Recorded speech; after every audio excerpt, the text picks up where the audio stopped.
Ano? Dahil bakasyon nga ngayon, kaya nagbisita nga muna ako sa aking dating paaralan nga ho nung ako ay junior high school. Dati nga pag-alis namin na extension pa nga itong aming paaralan, ngunit ngayon nga ho ay Kapayas National High School na. At sobrang nakaka-proud nga ho yung mga parents and teachers nga ho talaga na nagsikap nga ho para maabot nga ho itong National High School. Marami man nga ho talaga pinagdaan ng proseso, pero ngayon nga ho national na nga yung aming paaralan. At sobrang nakaka-proud nga ho at sobrang saya din nga ho talaga sa puso na makita nga ho ito. Sobrang nakakamiss nga lang itong aming paaralan nga ho dahil nga dito tayo nabuo. Dito tayo na pantay para nga ho matuto at lumaban nga ho sa buhay. 2 years lang nga ho tayo nakapag-aral dito face to face. And dahil nga ho sa pandemic ay hindi nga ho tayo nakapag-aral nga ho nung ako ay 7 to 8 at dahil modular lang nga yung mga oras na yun. Kaya nung ako nga ho ay grade 9 na nga ho, maraming nga adjustment nga ho yung nangyari. Dahil ibang environment na naman nga yung ating mga experience. Sa mga oras na ito nga ho, mag-isa lang ako sa school kaya nga sinulit ko talaga yung pagbisita dito at pag-ikot-ikot. Noong grade 10 nga ho ako, ito nga yung aking paaralan na sobrang nga ho maraming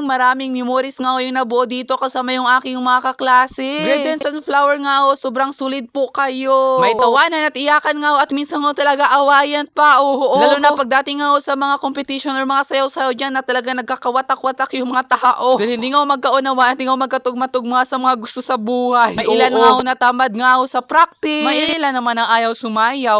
Di ko alam kung anong gagawin na lang nila. Tapos itong puno na nga na ito, naputol na pala. Kasi dati tuwing umaga, ito nga yung aming nililinis dito at winawalisan. Tapos may naalala nga ako dito sa subject naming ESP.